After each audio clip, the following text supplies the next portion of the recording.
Nessa manhã, dando sequência aos estudos, eu vou ministrar sobre de convertido a discípulo.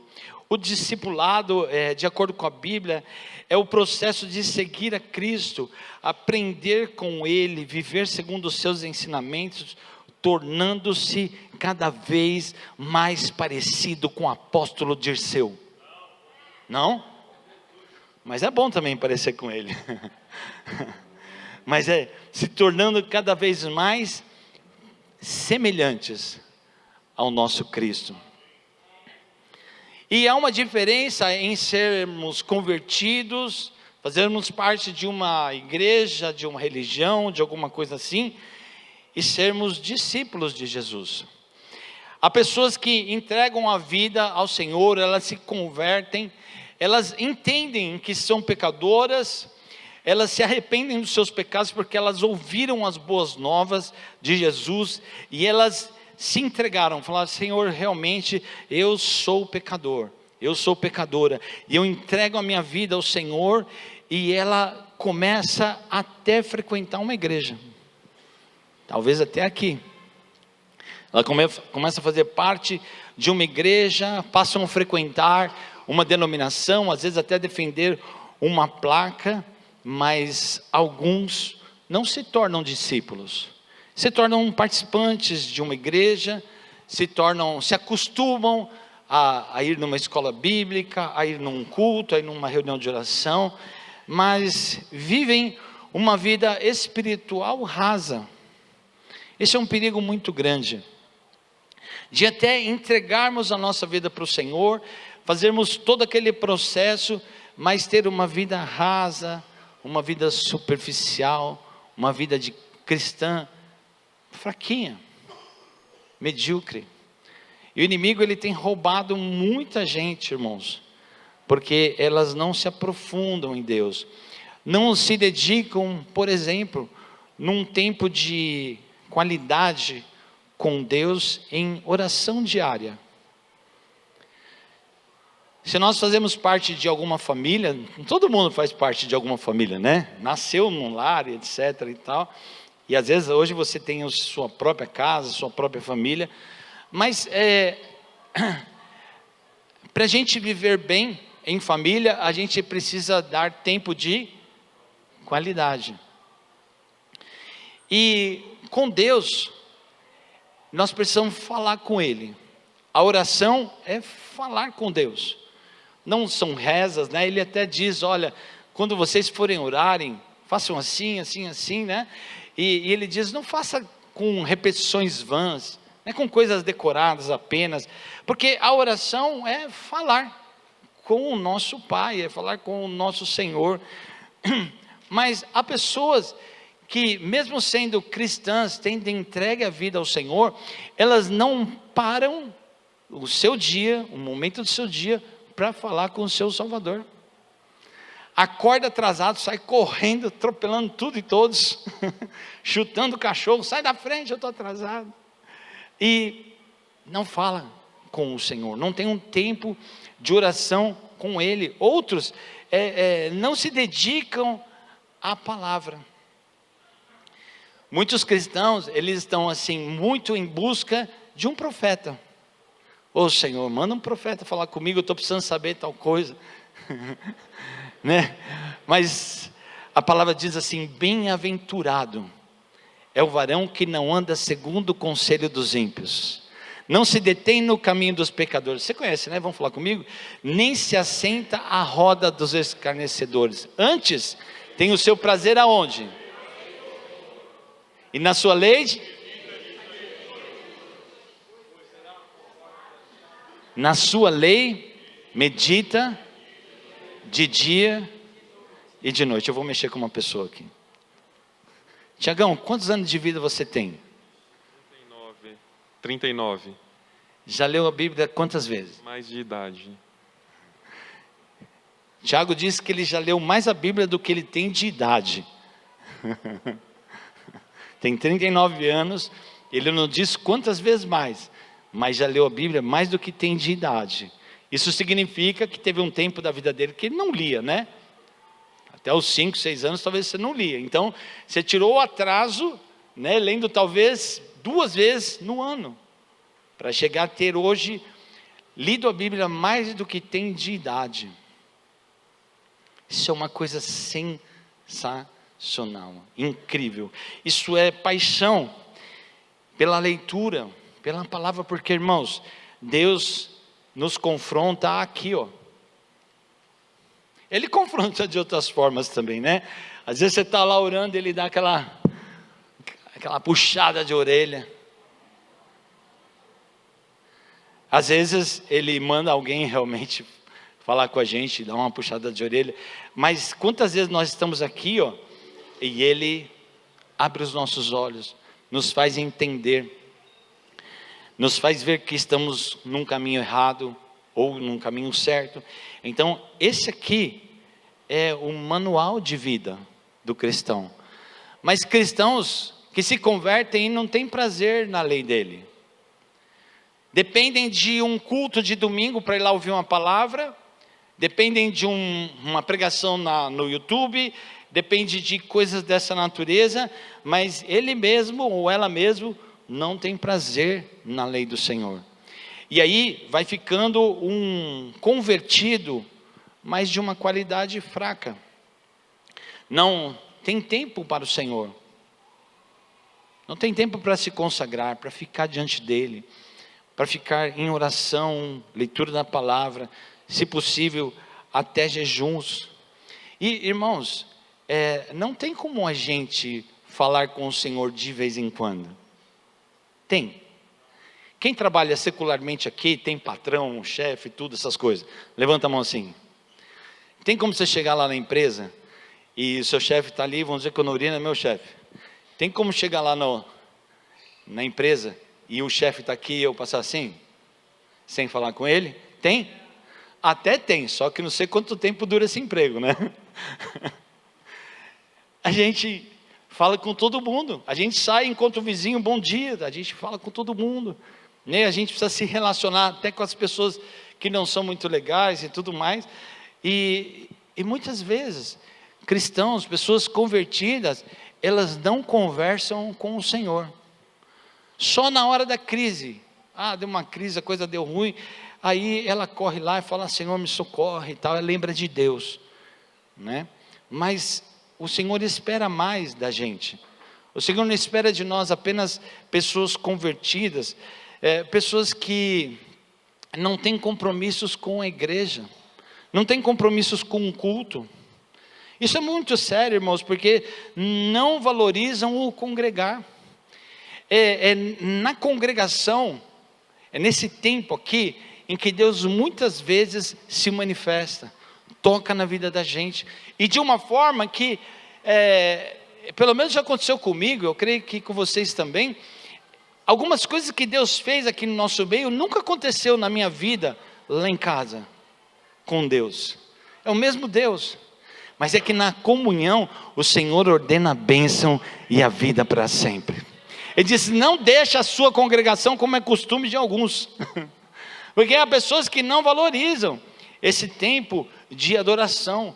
Aqui vocês veem que essa igreja não melhor do que nenhuma, né? Cada um faz como entende, mas aqui desde o início os nossos pastores foram ensinados e nos ensinaram que esse tempo é um tempo congregacional, é tempo de juntos adorarmos ao nosso Deus, porque o Senhor não está procurando shows, o Senhor não está procurando grandes músicos, o Senhor não está procurando grandes talentos.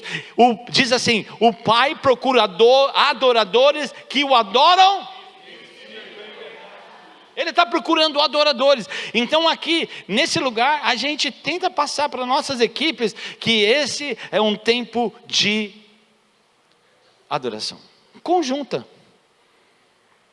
Pastor, mas eu quero fazer um solo. Pastor, eu quero fazer uma apresentação. Pastor, eu quero dar um testemunho. Pastor, eu quero fazer isso, eu quero fazer aquilo. Não, irmãos, mas os nossos líderes sempre entenderam que esse tempo da congregação é tempo de exaltar o nosso Rei, juntos.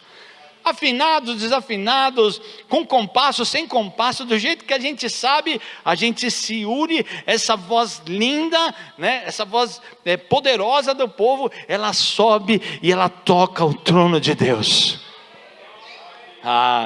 Mas muitas pessoas não valorizam o congregar, não valorizam a estar adorando ao Senhor e o aprendizado da palavra. Vem na igreja quando dá, se sobrar tempo, ó, se não chover, se não ficar frio, se não fizer calor demais, que lá na igreja tem ar-condicionado, se a temperatura estiver assim razoável, de repente eu até vou, até compareço naquela igreja lá, mas se não, não. Só que, irmãos, acabam pessoas que são convertidas, levam o evangelho dessa forma, elas ficam muito rasas, muito superficiais, muito vulneráveis, muito, e fazem parte daqueles que creem no evangelho do não tem nada a ver. Quem conhece esse evangelho? Acho que é o evangelho mais pregado hoje, é o evangelho do não tem nada a ver. Quantas vezes a gente vai falar com o irmão, né, às vezes líder e tal, e você vai falar, pastor, isso não tem nada a ver. Mas, irmão, nós não deveríamos falar dessa forma, a gente não deveria ouvir esse tipo de coisa, a gente não deveria assistir esse tipo de programação. Pastor, não tem nada a ver. Todo mundo assiste, todas as igrejas fazem, todos os pastores permitem. É o evangelho do não tem nada a ver. Eu não vou abrir de novo, porque eu já falei há poucos dias sobre algumas coisas que está sendo pregada aí nas redes sociais. Essas redes, elas são uma bênção, de verdade, irmão, são bênção mesmo. Às vezes eu não consigo nem lembrar como era a nossa vida, né, Gualberto, antes dela. Não sei como que era a minha vida, quer dizer, mais ou menos eu sei, né? Mas como era uma vida difícil antes do WhatsApp, né? Como ela era difícil antes do e-mail, antes toda essa tecnologia que a gente tem hoje, né? Devia ser bem estranha. Só que a gente estava acostumado, lá estava tudo bem, né? E talvez a gente era mais feliz do que somos hoje, não é isso? Pelo menos os psicólogos têm dito que hoje o nível de depressão e de ansiedade e de doenças emocionais, ele é muito maior porque as pessoas ficam vendo nas redes sociais uma vida que não é verdadeira, né? A pessoa, às vezes, a gente sabe cada coisa, né? Eu não vou abrir nenhum, mas aí você olha na rede social lá, é tão bonito, né? É tão romântico, é tão e na verdade você sabe que a coisa não está daquele jeito, mas as redes sociais geram nas pessoas muita ansiedade, né? Porque às vezes ela olha aquilo e acha que aquilo é verdade, que, né? Tá cheio de gente postando coisas com carros incríveis, barcos incríveis, jet ski incríveis e tal, e aquilo é tudo alugado, né? Às vezes até roubado, né? Tem uns que são, o cara aluga um carro de muito valor, né? Para ele postar lá e o pessoal dá like para ele. Bom, mas há uma preocupação, e eu acho que isso é uma manhã muito importante da gente parar para refletir, que esse não é um censo exato como se faz IBGE, por exemplo, tá? O que eu vou te falar aqui é uma estimativa, tá bom? Mas ela é real, e ela preocupa demais os pastores, principalmente pastores pós-pandemia. Pensa, Anne, como a igreja mudou pós-pandemia. É outra igreja, é outro sistema, é uma coisa bem diferente, né? Bem complicada. É muito difícil pastorear a igreja pós-2020. Ela é bastante complicada, não dá para te abrir aqui as dificuldades que são. A Covid, ela não matou só pessoas, ela matou muita coisa. E principalmente, ela matou muita fé, ela matou muito compromisso, ela matou muita dedicação. A igreja de hoje é uma igreja muito diferente das que a gente viveu nos anos passados. E aí, eu quero abrir, isso aqui é uma estatística em que esse perigo das pessoas se converterem mas não se envolverem com Cristo, não andarem com o Senhor, não procurarem ter uma vida nesses padrões que a gente está dizendo, é que hoje estima-se que mais ou menos 16 milhões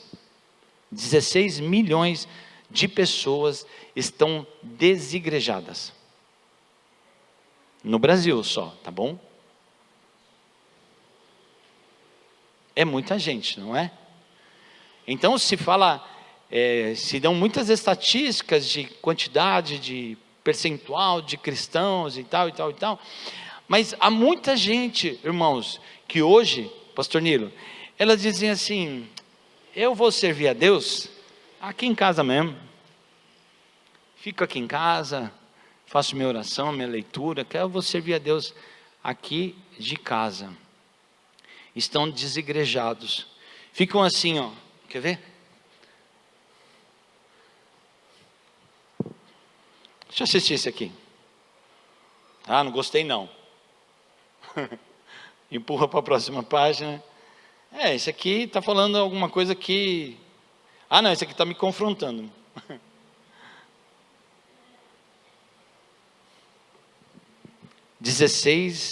Aproximadamente 16 milhões de pessoas deixaram as igrejas.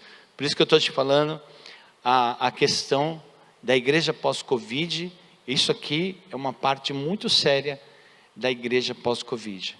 Por quê? Porque até então, só as mega igrejas transmitiam cultos, certo? Só as grandes, muito dinheiro, muita coisa e tal, a galera que tinha recurso transmitia. Mas na Covid, as igrejas foram obrigadas a transmitir. E à medida que ela transmitiu, eu já ouvi falar de pessoas que estavam aqui no culto, e liderança, hein? A pessoa estava aqui no culto, pastor, creia. Ela estava aqui, e ela veio, ficou aqui e tal. Antes que o culto começasse, ela foi embora. E ela passou pela portaria e disseram, onde você vai? Eu vou assistir o culto em casa. Online, John. Foi você não, né?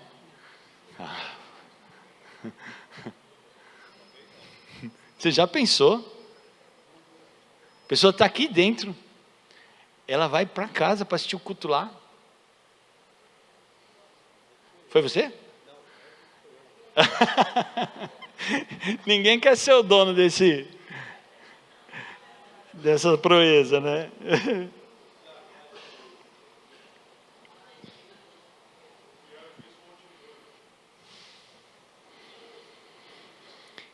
E depois, ela não sabe porque ela não tem força, porque ela não sai daquele buraco espiritual, porque ela não tem vontade de ler, ela não tem vontade de orar, ela não tem vontade de ficar com Deus, ela não tem vontade. Sabe por quê? Porque ela até se converteu, até melhorou de vida, até saiu um pouco do mundo, mas o mundo não sai de dentro dela, porque ela não anda com o Senhor. E se você está nessa situação aqui hoje, se arrependa de novo. Senhor, misericórdia, é comigo esse negócio. Eu estou vivendo uma vida muito distante do Senhor, eu estou vivendo uma vida de qualquer jeito, e daqui a pouco eu estou dentro dos 16 milhões de desigrejados. Porque se não se conectar com o Senhor, vai, irmãos, infelizmente para esse caminho. Eu tentei, de verdade, eu sempre falo aqui, né, que eu não sei o número e tal, e essa semana eu falei assim, eu vou falar para a igreja qual é o percentual de presidiários que já fizeram parte de igreja, mas eu não achei. Procurei numa inteligência artificial, procurei no Google, todo mundo fala assim, é real e tal, mas não tem um número, como esse outro dos igrejados, está um pouco mais fácil.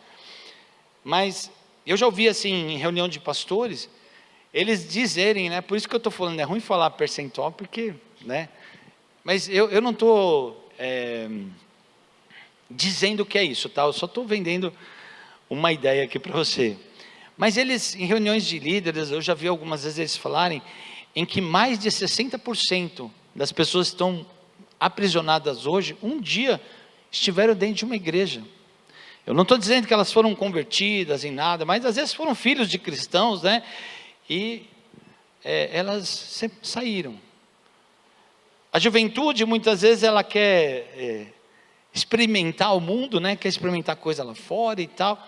E esse é um problema sério. Nós tivemos jovens aqui que eles foram avisados: não ande com essa companhia, não ande com essas pessoas, por favor se afaste disso. Não, porque eu sou bom, eu sou forte, né? Eu sou malandro. Tão malandro até o dia que a polícia pegou e está encarcerado até hoje. Porque a palavra diz que as más conversações corrompem os bons costumes. E minha mamãe querida disse que vem hoje à noite, hein? E ela, então, minha mãe vem hoje à noite, vocês vêm também, tá bom? Dá um abraço nela. Minha mamãe dizia assim: diga-me com quem tu andas, e eu te direi quem você é. Quantas vezes eu quis ir na rua, na frente da minha casa tinha uma rua de lazer, e eu queria ir lá, e minha mãe e meu pai diziam: não vai. Ontem mesmo eu parei, eu ia na casa de uns irmãos, mas eu estava um pouco adiantado, parei para tomar um café. E eu parei num lugar perto da casa desses irmãos, e eu estava tomando café, e veio um dos jovens que era jovem comigo, um dos homens, né, que ele era jovem no meu tempo de escola, e ele passou para cá, ele passou para lá, e daqui a pouco, ele passou e falou assim: me dá essa Coca-Cola. Um pedinte. Conheço alguns deles. Sabe por quê, irmão? Porque eles eram os malandros da escola. Eram os caras que ninguém, sabe aquelas gangues? Quase todo mundo da gangue, do tempo que eu estudei, eu encontro eles hoje na rua, bêbados, drogados, mendigos. Porque as más conversações corrompem os bons costumes. E dentro da igreja também, tá? Se você está perto de alguém que fica falando mal da igreja, falando mal do pastor, falando mal dos irmãos, dá um tchau para esse irmão, para essa irmã, dá tchau para ela. Essa companhia, ela te está levando a um caminho horrível. A palavra diz para a gente suportar os irmãos, né? A gente suportar uns aos outros, mas tem irmãos que gostam de falar bastante. Então, eu conheço alguns deles, e eu te digo, dá tchau para essa amizade. Dá tchau para essa amizade, porque isso aí vai te levar a ser uma pessoa extremamente crítica. Contamina. E para fechar essa parte de pessoas que se convertem, passam a fazer parte de um grupo religioso, cristão, seja ele qual for. Inclusive, eu passei hoje, né, no meu caminho para cá, eu moro perto do Shopping Interlagos, então até aqui é uma caminhada, e eu passei por algumas igrejas hoje que estão lotadas, mas eles creem no Jesus, no Pedro, na Maria, no José, no João, está lotado. Estão prestando culto, estão adorando um monte de coisa lá. Mas eu queria fechar essa parte, para mim entrar no discipulado. Existe uma pesquisa americana, ela relata que de 60%, presta atenção no que eu vou te dizer agora, isso é grave, diz que de 60% a 70% dos adolescentes e jovens, quando eles chegam a ter aquela autonomia, sabe, que tipo, você não manda mais em mim, entende? Eles vão embora das igrejas. Aqui, nós investimos muito na escola bíblica dominical. Quem tem criança pequena aqui sabe que lá eles não estão mexendo com massinha, brincadeirinha, não. Até podem ter alguma atividade lúdica ali e tal, mas eles são ministrados, né? O ano passado, o tema era as marcas de Cristo, não é isso? O tema desse ano eu esqueci, mas eu lembro que do ano passado eram as marcas de Cristo. Eles passam um ano inteiro sendo instruídos. Eu estava falando com um líder de jovens, o Josué, e ele estava falando assim: pastor, o Senhor nos colocou no nosso coração da gente ministrar santidade para os jovens. Uma coisa louca, Então eles vêm da IBD, irmãos, e eles vêm da IBD sendo instruídos. É muito importante trazer as crianças, porque elas recebem uma carga, né? Elas recebem uma bagagem cristã, e está bem nesse tempo da formação dela, com mais aquilo que você ensina, né? E aí vem os jovens, né? A equipe de jovens, Márcio, Josué, Sara, Juliana, e mais alguns irmãos que ajudam, e eles vão conectando essa moçada que está saindo aqui, o DBD, e está conectando já dentro dos jovens. E aí o líder diz assim: o Senhor falou, colocou no meu coração, falar de santidade com eles. Falar de santidade, Josué enche a reunião de jovens, só que enche o coração de Deus de alegria. O projeto de Deus é que essa juventude se levante na força do poder da ressurreição. O Senhor olha para essa juventude, para essas crianças, para esses adolescentes e jovens, e ela vê a igreja de amanhã, porque nós estamos indo, né?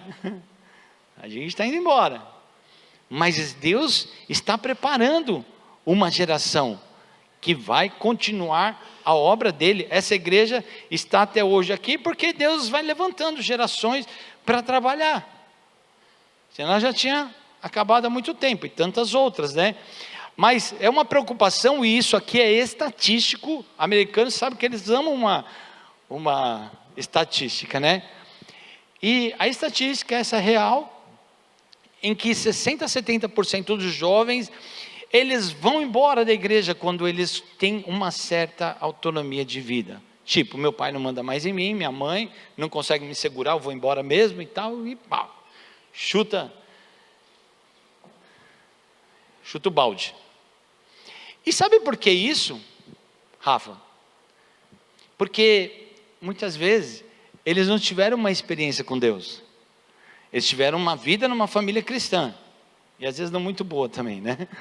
Mas às vezes eles não foram levados a conhecer a Cristo e receber o Senhor como único Salvador. Eles fizeram parte de uma religião, fizeram parte de um sistema, aprenderam a ler a Bíblia, aprenderam a orar, aprenderam a memorizar, aprenderam a fazer uma série de coisas, mas não se converteram. E chega um momento da vida em que eles se vão. E eu queria fazer uma pausa nessa ministração, porque aqui está cheio de pai e de mãe, avós, tios, né? Gente aqui, todos nós aqui temos envolvimento com algum filho, neto, sobrinho, essas coisas tudo, né?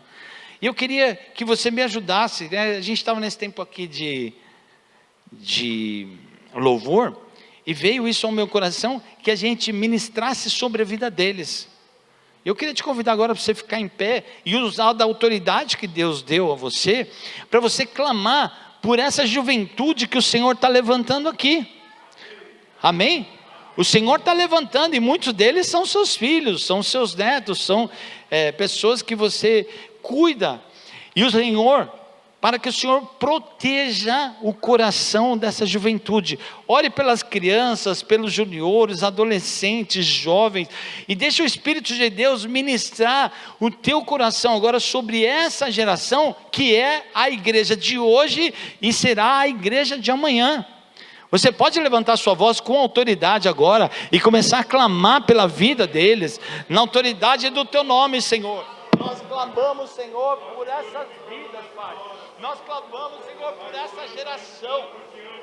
Senhor, que o Senhor possa proteger a vida de cada um deles, Senhor.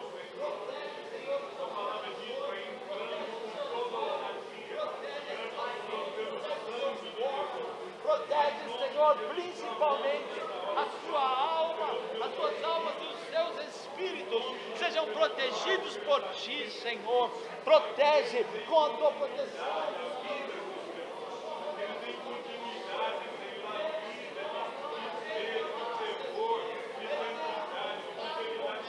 Eles se convertam, Pai, e eles se envolvem, Senhor,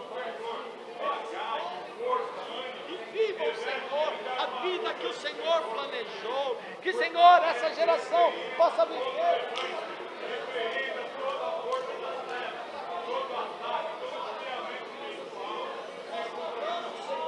Nós clamamos, Oramos pelo poder da ressurreição, que o Senhor levante essa geração com poder, com ousadia, com autoridade. Encha, Senhor, o coração deles da sua vida, Senhor. Senhor, nós pedimos a tua proteção, o teu escudo, a cobertura do teu sangue. Proteja os nossos jovens, proteja os nossos adolescentes, proteja os nossos juniores, proteja, Senhor, as nossas crianças, proteja, Senhor, o coração daqueles que serão a igreja do amanhã, Senhor. Que eles não entrem nessa estatística, que os jovens desse lugar, que as crianças dessa casa, eles se levantem no poder da ressurreição, eles se levantem na palavra, eles se levantem na oração, na consagração, na vida com Deus, e eles sejam valentes, sejam fortes, sejam cheios de Ti, Senhor, batizados com o Teu Espírito Santo, batizados com o Teu Espírito Santo, sejam cheios de Ti, sejam cheios dos dons sobrenaturais. Usa, Senhor, a vida dos professores, usa, Senhor, a vida dos líderes de jovens, usa, Senhor, essas pessoas que estão ministrando o coração deles, para que eles sejam cheios de Deus, para que sejam cheios da sua vida, para que eles não queiram, não desejem ver o que o mundo está oferecendo, porque o Senhor é suficiente para eles, porque o Senhor é presente na vida deles, porque o temor do Senhor é o princípio da sabedoria. E nós abençoamos, Senhor, essa geração. Nós abençoamos, Senhor, essas crianças que estão na sala e aqueles que não vieram, mas eles fazem parte dessa geração. Nós os abençoamos. Pedimos, Senhor, a tua proteção. Protege, Senhor, os seus espíritos, protege as suas almas, protege os seus corpos, Senhor, dessa geração pervertida, dessa geração complicada, dessa geração de gêneros, dessa geração pecaminosa. Mas, Senhor, protege essa geração de crianças, de juniores, de jovens, de adolescentes. Protege eles, e que cada um deles possam entender o seu chamado, cada um deles possam entender a sua vontade, que cada um deles esteja no centro da sua soberana vontade, estejam entendendo o seu chamado, estejam entendendo o que o Senhor quer para a vida deles. E isso não só com a juventude, mas com os adultos também, Senhor. Senhor, levanta a tua igreja, Senhor, com poder, com autoridade.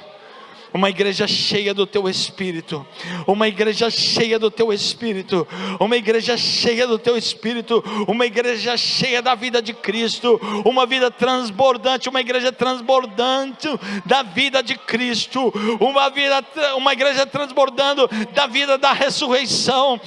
Senhor, aqui não é mais uma religião, aqui não é mais uma placa, aqui não é mais uma denominação, mas aqui é a igreja daqueles que foram lavados, comprados, remidos com o sangue do Cordeiro.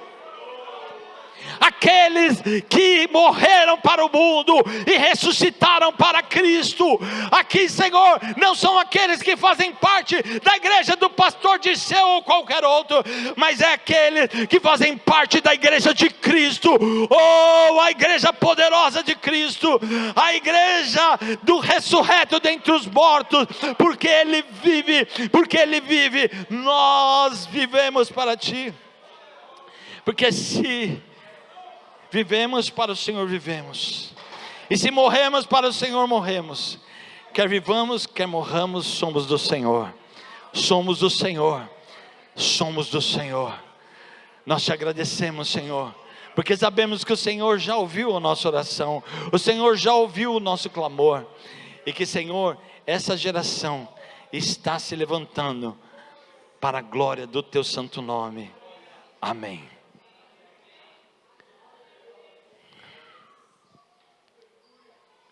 O cristianismo verdadeiro não é apenas adquirir conhecimento, mas é viver uma transformação diária. Eu queria te convidar a abrir as Escrituras em Mateus capítulo 28.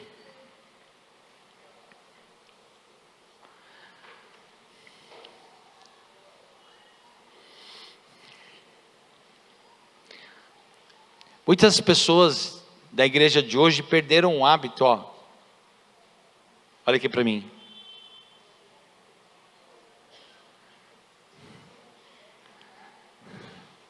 Ah, pastor, mas agora tem digital. Eu também uso digital, tá bom?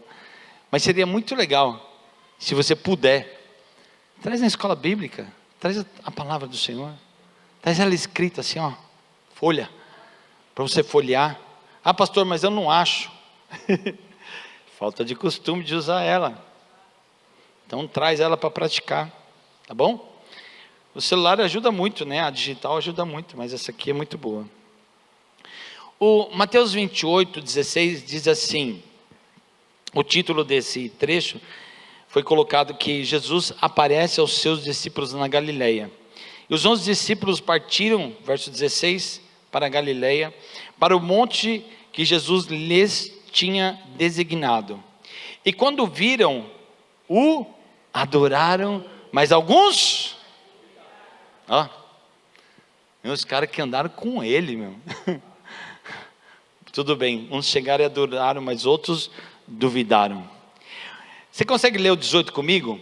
E chegando-se Jesus, falou-lhes dizendo: é-me dado todo o poder no céu e na terra. De novo, é-me dado todo o poder no céu e na terra. Aí ele dá uma ordem. O 19 ele diz assim: portanto, ide, ensinai todas as nações, batizando-as em nome do Pai, do Filho e do Espírito Santo, ensinando-os a guardar todas as coisas que eu vos tenho mandado, e eis que estou convosco todos os dias, até a consumação dos séculos. Que sensacional, né? Que além dele ressuscitar, dele ter todo o poder no céu e na terra, ele diz assim: eu estou convosco, né? Eu estarei, meu pai sempre falou isso, né? Eu estarei convosco, eu estou convosco todos os dias, até a consumação dos séculos. Na versão NVI, nova versão internacional, no verso 18 diz assim: então Jesus se aproximou deles e disse-lhes: toda autoridade me foi dada nos céus e na terra, portanto vão e façam discípulos de todas as nações, batizando-os em nome do Pai, do Filho e do Espírito Santo. Então, diferente dessa, ele diz assim, no 19, vão e façam discípulos de todas as nações. Como que Jesus, que é o nosso mestre, como que ele começou a caminhada? Ele começou a caminhar, e antes de começar o seu ministério, né, definitivamente, Jesus ele foi caminhando pelas cidades, e ele foi chamando pessoas para serem o quê? Seus discípulos, né? Pessoas que eram pessoas comuns, pessoas de empresas, de negócios, de família, e aí ele foi chamando, passando e chamando as pessoas, e dizendo: olha, me segue, vem ser o meu discípulo. Aí ele passou por Pedro, André, Tiago, João, os caras eram pescadores, e olha que interessante, que existia uma nata religiosa, gente altamente preparada, conhecia a lei de Moisés, praticava, fazia os rituais, mas ele passou por toda essa gente, Francisco, passou por toda essa gente, e foi lá em gente humilde, gente simples, gente que estava lá trabalhando, né? Pescadores, cobradores de impostos, e outros que não estão qualificados, mas ele foi passando lá, e falando assim: vem cá, me segue, eu vou te ensinar algumas coisas novas. E interessante, né, que essas pessoas, elas pararam o que estavam fazendo e seguiram a Jesus. Muitos de nós não seguimos ao Senhor porque não queremos parar. O nosso trabalho é mais importante, o dinheiro é mais importante, a aplicação é mais importante, o carro é mais importante, a casa é mais importante, tudo é mais importante. do que o Senhor. Mas esses irmãos aqui, eles pararam, eram pessoas simples, e o Senhor, a igreja dele é constituída assim, de pessoas simples, comuns, trabalhadores, para cumprir o propósito eterno. E o que aconteceu, irmãos? Jesus, nesse texto que nós acabamos de ler, quando ele foi aos céus, quem continuou fazendo a obra?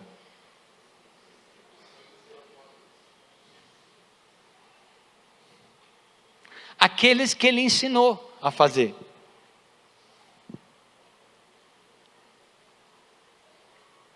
E eles continuaram a pregar o evangelho e continuaram a fazer aquilo que o Senhor iniciou. E a igreja hoje, ela tem a mesma função, né? Muitos irmãos foram trabalhando e de geração em geração o evangelho foi passando, o comunismo veio, queimou Bíblia, matou cristãos, prendeu, encerrou, até hoje eles fazem isso, né? Coloca nos containers lá e deixa torrar de calor ou de frio, e judiam e arrancam as unhas, enfiam coisas terríveis debaixo e matam as crianças na frente dos pais, fazem de tudo para o evangelho parar. Pega os crentes aqui, né, dessa época, pega os crentes e coloca lá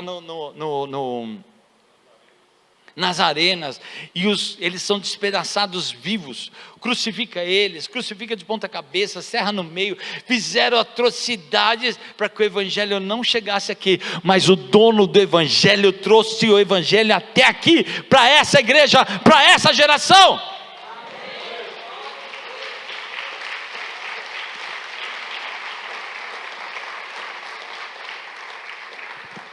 A igreja, ela tem essa característica de continuar aquilo que o Senhor começou.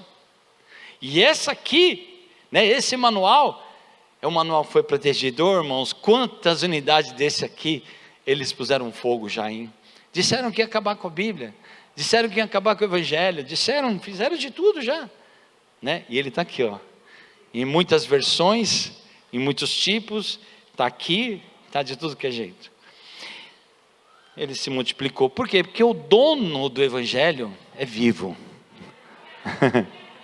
O dono do evangelho, ele ressuscitou. O dono do evangelho mora na gente.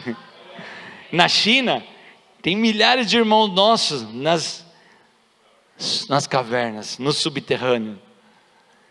Mas eles estão pegando, cada um pega uma página dessa aqui, viu, Tiagão? Cada um pega uma página e decora ela, depois troca essa página com outro.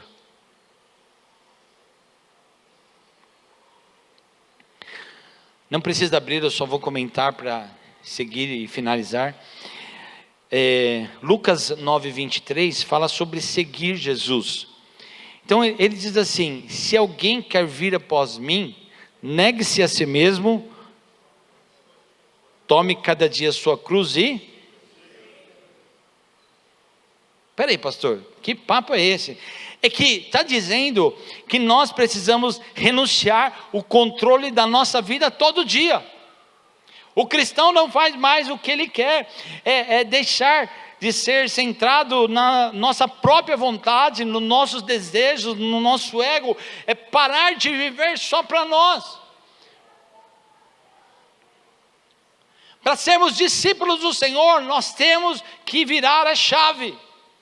Nós precisamos seguir ao Senhor, ouvir a sua voz. Eu não devo mais fazer o que eu acho que eu quero e como eu quero. Mas eu ainda faço, você também faz. Mas muitas vezes nós fazemos e o Senhor vem lá e... Ai, não é assim. Não fala assim, não age assim, está errado. Tome a sua cruz. Cruz é instrumento de morte, irmãos. É a gente renunciar a nós mesmos e sofrermos por Cristo. É morrer para o pecado diariamente. O pastor Nilo estava falando aqui a semana passada, né? Não, na verdade na aula de ontem, né? Que você já falou isso algumas vezes, mas na aula de ontem. É que a gente não vive uma vida perfeita, quem dera vivêssemos, mas a gente comete erros. Mas aqueles que andam com o Senhor vai aprimorando a cada dia, né? E fazer o pecado morrer na nossa vida. Ele se levanta, né? Ele quer dominar, mas tome cada dia sua cruz. Diz isso para mim, não. Essas coisas eu não falo, disso eu não provo, disso eu não participo, eu vivo para o meu Senhor. A palavra diz: sede santos em toda vossa maneira de viver. Isso, irmãos, ser santo nessa geração é ser careta. Todas as gerações foi, né?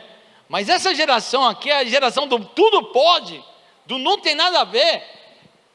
Muitas vezes é difícil, é complicado ser santo no meio de uma geração pervertida e corrompida como essa. Quando eu saí ontem da reunião de pastores, que eu voltei, que eu passei aqui num bar, tinha duas jovens bonitas, bem jovens, elas estavam se atracando, com beijos assim, e eu passei, meu Deus,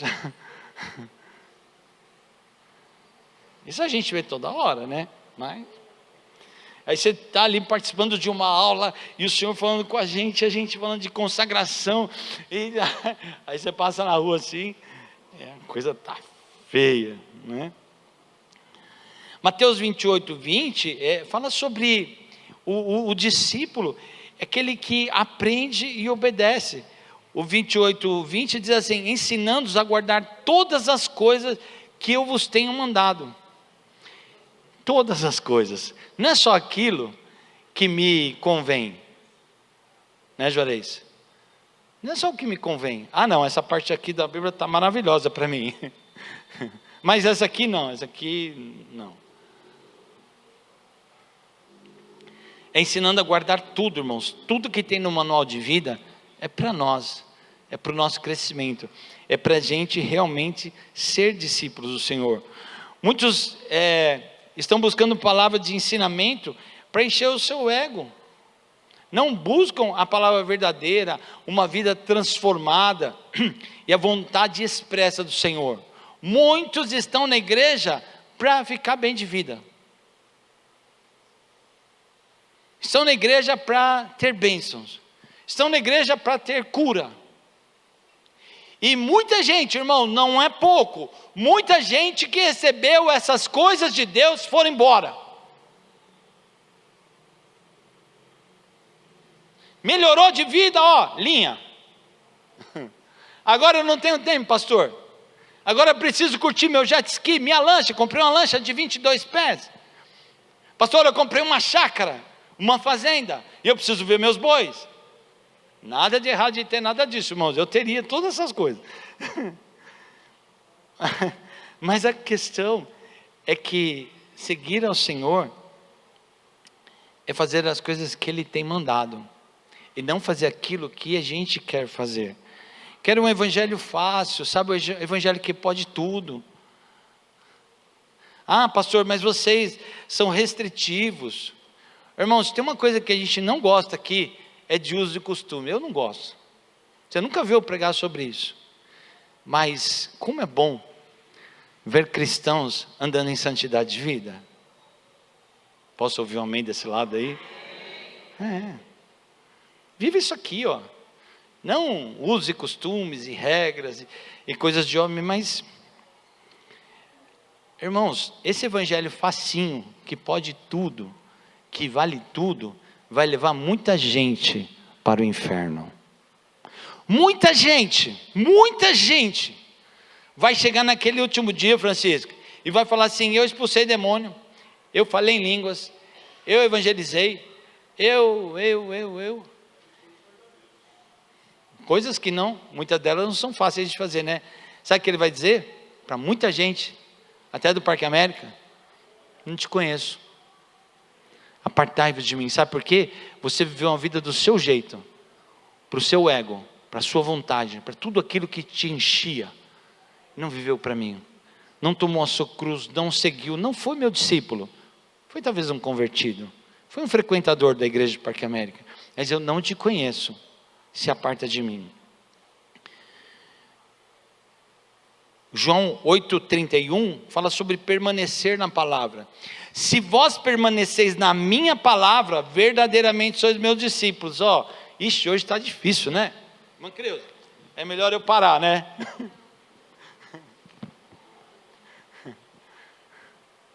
Você quer ter vitória na sua vida?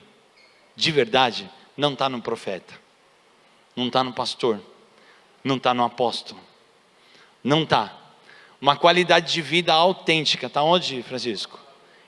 Quem está com a palavra assim, pode levantar ela assim, quanta espada, pastor Nilo, está cheio de espada aqui. Glória a Deus! Vocês merecem uma salva de palmas de vocês mesmos. Glória a Deus! Quanta palavra, quanta Bíblia aqui. Se permaneceres na minha palavra, verdadeiramente sois meus discípulos. Não, pastor, eu vou ser discípulo se alguém me discipular. Isso é ótimo. Isso é o nosso sonho de consumo. E eu creio que o Senhor está nos preparando para isso. Essa igreja nunca trabalhou desse jeito, mas eu creio que o Senhor está nos preparando para chegar lá. Mas aqui não está falando ser discípulo do pastor Nilo, do pastor Rodrigo, do pastor Samuel, não. O pastor Dirceu, mas aqui ele está falando: se vós permaneceis na minha palavra, verdadeiramente sereis os meus discípulos. O discípulo, ele vive fundamentado na palavra de Deus, muito diferente do convertido.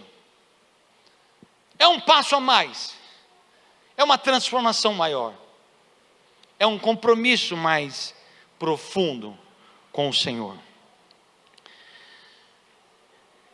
E eu vou fechando dizendo que João 15:8 fala sobre produzir fruto.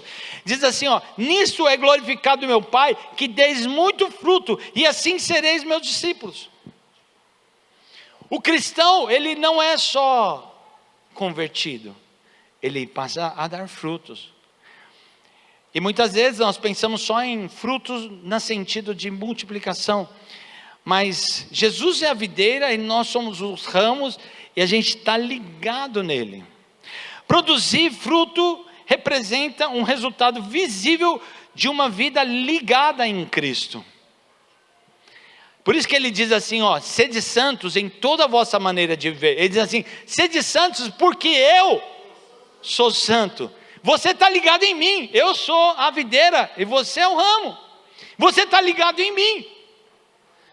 E se você está ligado em mim, você não tem como viver uma vida de pecado.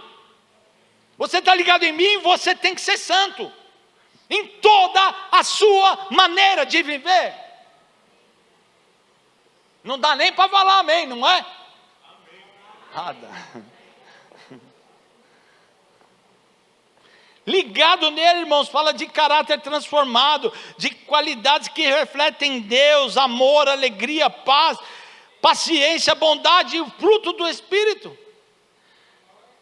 E não é os frutos. Gálatas 5, 22, 23, é o fruto. Tudo aquilo, irmãos, tudo aquilo. Se a gente conseguir produzir só o fruto do Espírito, nós somos os homens e as mulheres mais felizes da terra. Sabe por quê? Porque não é fácil, mas é possível, porque o dono do fruto do Espírito habita em nós. Mas sabe o que vai depender de nós? Renúncia, renúncia, renúncia, renúncia, aprendizado, aprendizado, aprendizado, aprendizado, bate cabeça, bate cabeça, bate cabeça, ouve a palavra, lê a palavra, ora, e o Senhor fala, trabalha, trabalha, trabalha, trabalha na gente. É uma transformação diária para a gente poder produzir. Gálatas 5, 22. Amor, alegria, paz, paciência, bondade, e aí vai. Uma vida que pratica o bem e ajuda o próximo. Eu nem vou entrar nesse assunto. Uma pessoa, cristianismo é uma pessoa que influencia outras a quererem a mesma vida que a gente tem, a terem vontade de conhecer o Deus que a gente conhece. E o discipulado verdadeiro, ele gera mudança visível e frutos espirituais. E o último tópico aqui é fazer outros discípulos, que é Mateus, que aqui ele está falando, né? Nós abrimos aqui Mateus 28:19, ele diz: ide fazer discípulos das nações. Aqui nessa versão aqui, que eu estou com ela aberta, ele diz: portanto, ide e ensinai a todas as nações, batizando em nome do Pai, do Filho e do Espírito Santo. Aqui fala para ensinar, e aqui na NVI, fala fazer discípulos, fazer seguidores.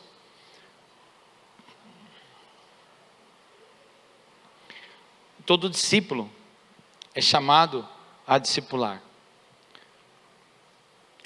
Todos nós temos a responsabilidade de multiplicar aquilo que o Senhor já nos deu, aquilo que Ele já fez na nossa vida, e que pessoas possam vir ao conhecimento da verdade, ao conhecimento do nosso Cristo através de nós. Que é uma boa oportunidade. Hoje, por exemplo, nós vamos ter uma celebração, um culto diferente hoje, de verdade. Eu estou olhando aqui, quase que eu já filmei todo mundo que está aqui, hein? Eu queria te cumprimentar hoje à noite, na porta. Nós vamos ter um tempo de celebração. Nós vamos celebrar o ressurreto dentre os mortos. E vai ter uma festa aqui hoje.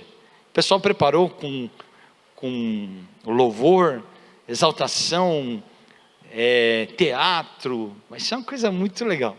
Palavra, né? Vai ser uma mistura de tudo aqui, que os irmãos se dedicaram para a gente celebrar a vida de Cristo. Sabe o que você pode fazer? Convidar alguém. Rapaz, ontem eu acho que eu mandei para toda a minha família, para praticamente todos os meus amigos, toda a galera que eu conheço, eu convidei para o culto da noite. Não sei se vem.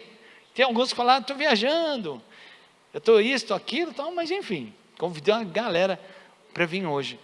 E sabe, Deus vai falar com a gente de novo hoje. Deus vai falar. Traga alguém. Convida alguém para ouvir, um vizinho, um amigo, um parente. Traz alguém para ouvir. E depois, se essa pessoa, ela se entregar para Jesus, você já tem alguém para cuidar. E aí, aquilo que você está aprendendo aqui, você vai reproduzir na vida dessa pessoa.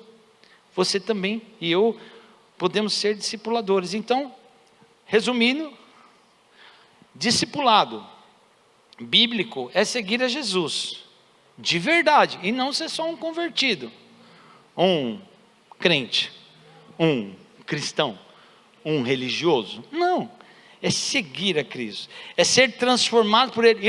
Irmão, a gente passa por esse processo todos os dias. Mas você é pastor, nós. Acho que é porção dobrada de dificuldade. Minha cobrança também é muito maior, não é? Às vezes, se o irmão, algum membro da igreja errar com você, você não liga muito, mas se errar um pastor com você, parece que o mundo vai acabar. Porque você espera que o pastor seja uma pessoa perfeita, né? Um semideus. Só que ele tem dia bom, dia ruim, tem dia que sabe falar, tem dia que não sabe, tem dia que consegue sorrir, tem dia que não está dando para sorrir muito. E às vezes a gente não entende o nosso pastor, a gente não entende o nosso líder. A gente quer que eles sejam pessoas perfeitas. Quantas pessoas foram embora da igreja? Por que não foram cumprimentadas na porta? Porque o diácono falou para estacionar em um lugar diferente. Teve um dia aqui da Covid, que eu me lembro que não podia sentar em todos os bancos, e nós fomos falar com uma pessoa: olha, não pode sentar aqui, está muito perto do outro. Pedimos para ela sentar no banco, era tudo intercalado, né? Você precisa ver como as pessoas, crente velho, ficaram nervosos, sentaram emburrado no banco lá atrás, e ficaram o culto todo bufando. Teve alguém que não deixou estacionar aqui, ela engatou o carro e quase arrancou o portão, foi embora. Nunca mais volto nessa igreja, né? Mas enfim, então, ser transformado por Ele, é obedecer a sua palavra, é viver como Ele viveu, e é levar outros a fazer o mesmo. Isso é discipulado. Lógico que bem, né, resumidinho e tal. Eu creio que o Senhor vai nos levar um pouco mais à frente para a gente tratar disso. E eu finalizo aqui dizendo que, irmãos, todas essas EBDs estão gravadas, elas estão lá no nosso YouTube, né? Então, tem até uma playlist, se você quiser, a gente pode passar. Desde a aula 1, 2, 3 tal, estão todas lá. E é um material que mesmo que você tenha perdido, tenha faltado e tal mais, você pode ouvir de novo, aprender, porque são os princípios da fé que nós estamos trabalhando, né? Os primórdios, a estrutura. E nós estamos falando desde o começo até, nós vamos ter 50 aulas. E essas aulas você pode ouvir A1, A2, A3, tudo de novo. E você pode discipular alguém. Somando aquilo que você já tem, aquilo que Deus fez com você, você pode ir pegar e passando isso para uma outra pessoa. Ajudando uma outra pessoa a aparecer mais com Jesus. Ser um discípulo de Jesus. E pessoas que possam receber o nosso Senhor como seu único e verdadeiro Salvador. Amém? Eu espero cada um de vocês hoje à noite, para a gente celebrar a morte e a ressurreição do nosso Cristo. Assentado no seu trono de glória, todo o poder lhe foi dado nos céus e na terra, e a gente vai estar aqui celebrando ao Rei da Glória, até a noite, se Deus quiser. Graça e paz, queridos.